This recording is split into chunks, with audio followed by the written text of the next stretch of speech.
Terry Hill, Baylor Bear Insider. Seth, good numbers otherwise, but how much of that do you put on the 3 interceptions that you threw? Well, honestly, it didn't feel like a good win. I mean, no, defense fought their butt off, which we give all the credit to them. They kept us in the game. But for some reason, the second quarter seems to be our Achilles heel the last couple of games. But the interceptions, all 3 of those are on me, and I can't make those dumb decisions, especially in bigger games. Right, Sherry Waco Trip. Seth, yeah, you just hit on it right there. Obviously, against maybe a different opponent, a different outcome. How much of a work in progress? We're always trying to improve. We'll go back and watch the film. Definitely look at the things we did wrong. Kind of breeze over the things we did right because you can't go back and learn from those. We'll point out all the bad things we did that I did. And we'll have to improve. We'll have to be better against Rice. John Warner, Waco Trip. Seth, can you talk about Corey's night? Corey's he's a freak athlete, and he didn't get the ball the first couple of series, and he let me know. And but he's a great teammate. Anytime he gets the ball in his hand, he's gonna make a play. And I feel like any of the guys, if we get the ball in their hands, they're gonna make the play. And he was just that guy tonight. Last week it was Jay Lee. This week it was Corey. Next week and maybe KD. You never know, and that's what we really like about our offense is that you never know who's going to strike, and it's pretty exciting as a quarterback. If one guy can go off and then they try to double team him, I can just go to the other guy.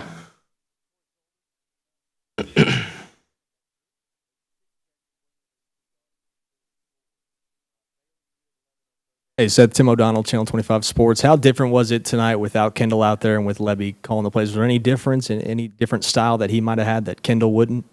Yeah, it was a little different. But that's something that we've been taught. Is to kind of face adversity.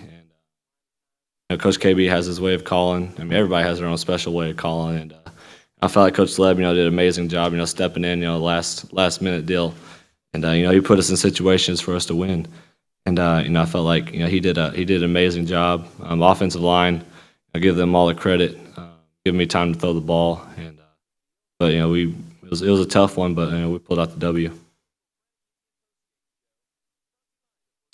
Sean Giggy, News 10 Sports. Seth, you said it didn't feel like a good win. We're putting up 60-plus points and winning by almost 40. Given that margin, is this about as disappointing as maybe it gets? That kind of the feeling right now? I wouldn't say disappointed, more as of we have to get better type deal. I had to get better. So, it's like I said earlier, with the interceptions, we can't have those. A lot of those were just stupid throws. First and 10 and try to force something, and I don't need to force it. I can just run, get 5, and get down.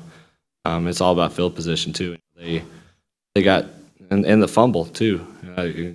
I count that out. But they got field position, inside their 50, I think 3 times on those turnovers, and the defense did an amazing job. Give them a credit too. They fought their butt off. They did what they do. Coach Bennett did an amazing job with them this week.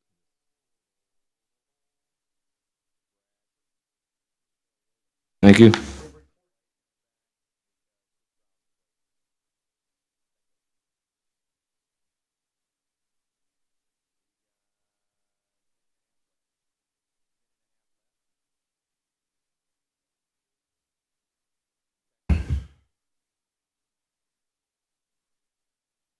John Warner, Waco Trip. Corey, can you just talk about your night? 4 touchdowns, set a Baylor record.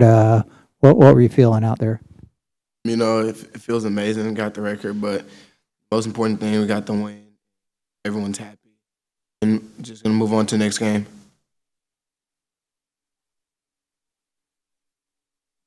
Hey, Ken Gonzalez, Casey, and Corey. Just talk about the overall performance. I know coming in, people see a huge mismatch.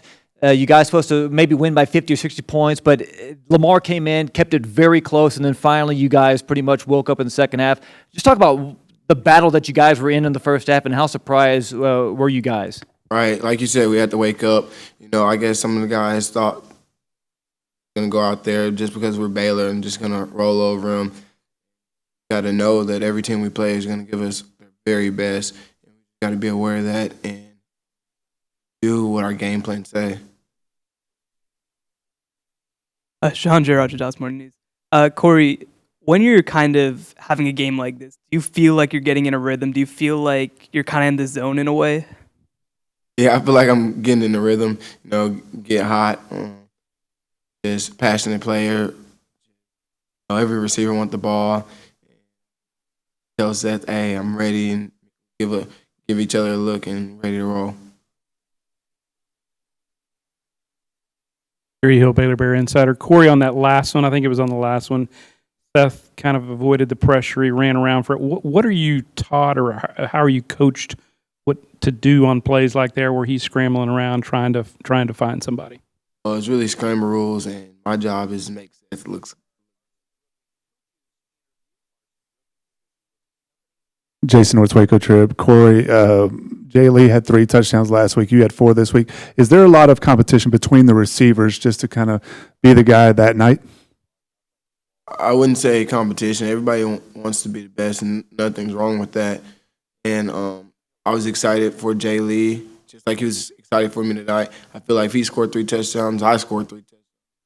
I scored 4 touchdowns this time. I feel the same way. It's just a unique bond with all the receivers. John Giggy, News 10 Sports. Corey, Seth was saying, it's good to get the win, but it didn't feel like necessarily a good win. I know Big 12 play is still a few weeks away, but after, I guess, the sluggish start, do you guys feel that if you play that way in the Big 12, you might be in trouble in some of those games? Get off to those slow starts? I wouldn't say that, but we did get off to a slow start. Every play out there that we did bad, it wasn't Seth's fault. No, he takes the blame because he's the quarterback, but a lot of stuff was dealing with receivers. Not reading our keys, and he takes all the blame for it. Hard to handle sometimes. Yeah, the one play when it was interception, that was on me. That wasn't on Seth.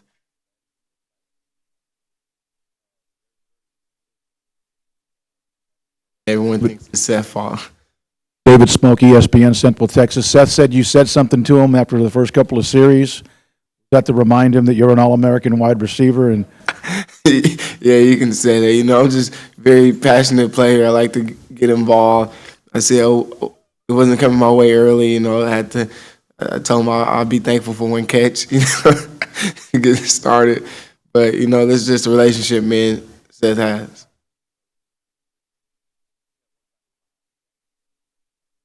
Thank y'all.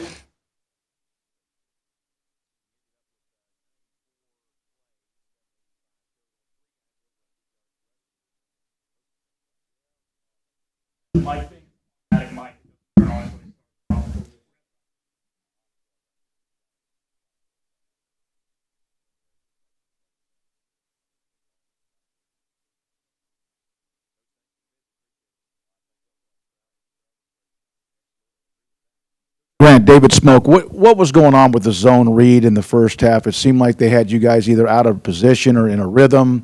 What was going on at that time? Our end, we made an adjustment at halftime and midway through the first quarter, but we didn't have our end going down to the quarterback initially. So Coach Bennett made a great adjustment on the sideline, and that's what we decided to do, and then I would exchange over to help out with that.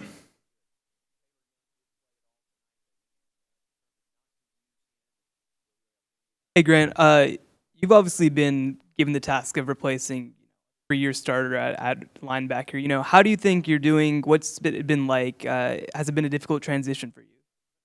Not at all. I mean, I've been in this role all year long since spring ball. I've been preparing each and every day for this moment. So, the guys have made it easier on me, the returners, and they embrace me. So they made it really easy on me and for me to just go out there and play.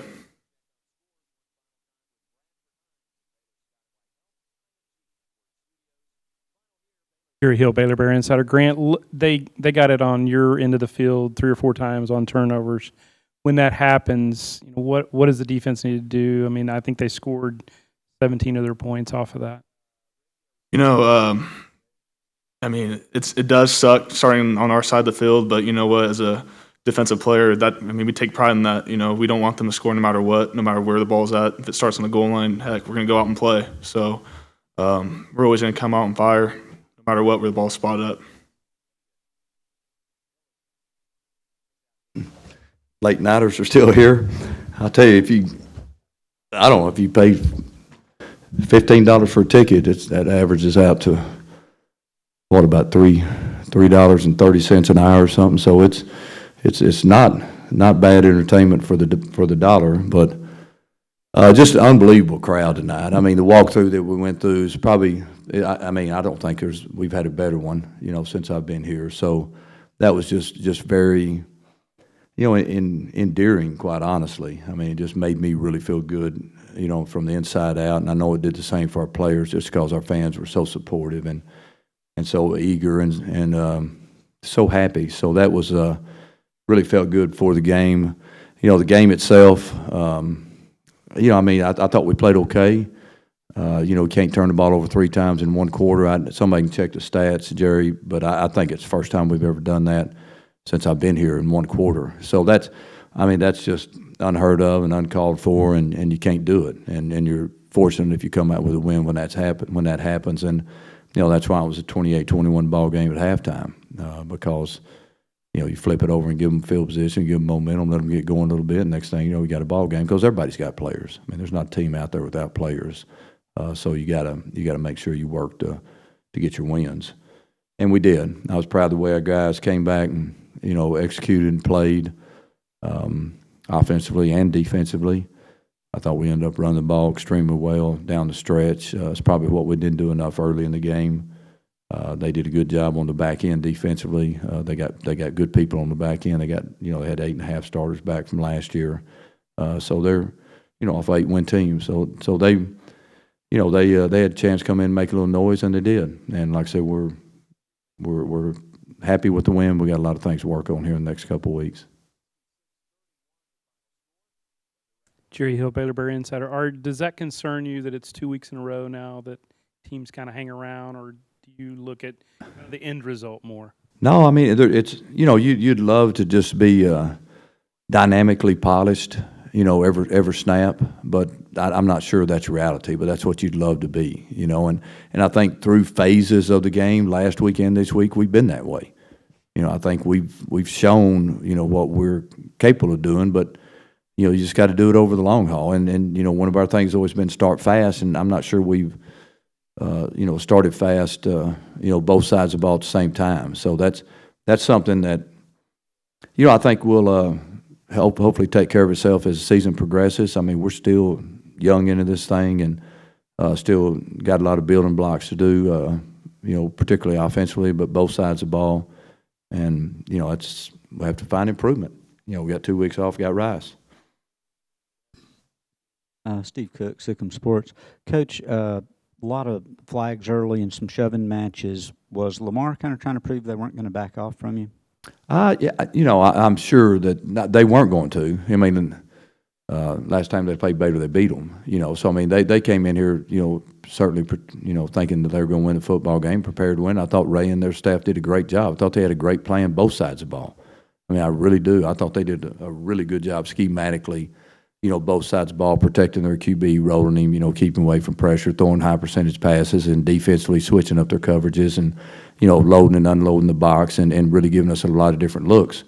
But, I think that's just part of the game. I mean, I'm glad that it didn't escalate into anything more, but, it seemed to kind of equal out both sides. Shahan Gerard, Dallas Morning News. Coach, can I just get 2 updates on players? One, Devin Chafin, I think we saw on the sideline without his pads on. And the other was Trelbert. Was that an injury thing, or was that a coach's decision? Chafin, he's got a little hamstring deal. Hopefully it's not too bad. Hams are always a high concern in season because a lot of times they take time. Shafe's kind of been a hamstring guy through his career, and it's because of his body type. I mean, he's really tightly wound and real low body percentage, and those are guys that pull a little bit. And Bert was just kind of a flow of the game deal with him. Coach Tim O'Donnell, Channel 25 Sports. With Corey, I mean, you've had the chance to coach a lot of great receivers here at Baylor. In terms with Corey, I mean, is he maybe one of the most dynamic receivers you've ever had the chance to coach? Yeah, we've had some great ones, here, and had some great ones in Houston also.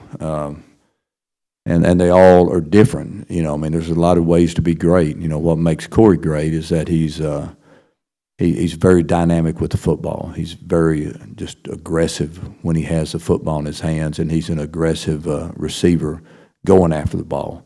Very sudden, very strong, very powerful, and very confident. And that's kind of what separates him. So, he's a very passionate guy that plays with a lot of emotions, and emotions are in check. He's about as good as there is. Did that affect you much with Kendall and Tate not here? How did that affect just getting the plays in and just the mechanics of that? That was a little bit different. It really was. And I think it took us a little while to, make sure everybody was saying the right things at the right time. We thought we had a pretty solid plan going in that, we'd all worked on all week, and they actually were different to us defensively. So we kind of throw that out and then just kind of had to adjust as we went along. But when you're missing two full-time guys, on one side of the ball during a game, then, it does make a difference in the flow of the game. I thought Jeff did a really good job, though, and I thought, Randy, it was Jeff, Randy, and myself, and I thought, it all worked out good enough. Jordan Mason, Killeen Daily Herald. Coach, how did you like what Johnny Jefferson did in his role tonight, and does he look like he's taking a step forward to you this season? Yeah, Johnny's very talented. He really is, and with Chafin with his ham, I mean, he's going to be leaned on even more. He's a spark player. He's a guy that can make big plays. He's very, very athletic. So we're really excited about him. We keep waiting for him to be a dominant guy. Not just a flash guy, but really a dominant player. And I think as he progresses in his career, I think we'll certainly see that. I think he's got a real high ceiling. ACN coach, kind of piggybacking off of him, 3 guys that rushed over 100 yards tonight. Just talk about the distribution of those backs and getting the ground and pound game going. Yeah, I'm not sure we've ever done that before. I mean, somebody'd have to look at it, but that's pretty uncommon.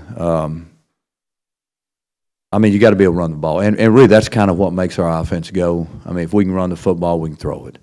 So we try to we try to do it both ways. But tonight we felt like we had to run the ball to open up the pass by the way they were playing us.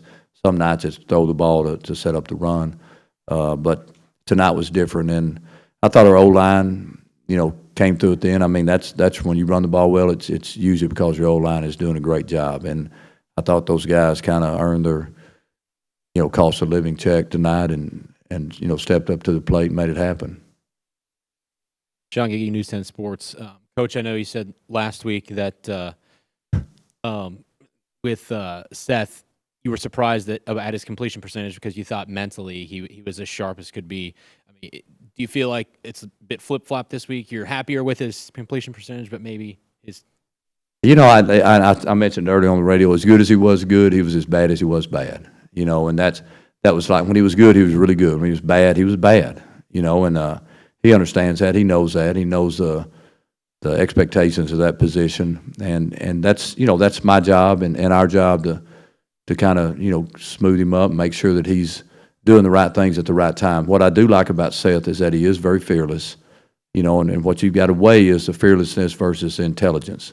So you got to combine those to where always intelligence rides a little bit higher than fearlessness. Because at the end of the day, that's what it's all about. I mean, anybody can be fearless.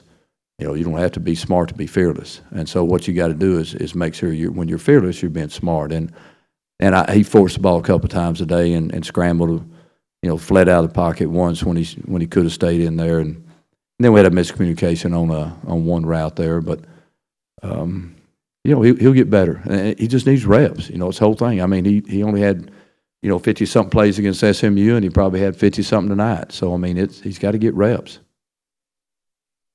Art, you talked about the running game. You've had 2 runs that are equal to the longest run you had last year with Williams last week and Johnny today. Is that the sign you have an explosive touchdown threat now in the running game? what were they, 56, 61 yards or something? What were they?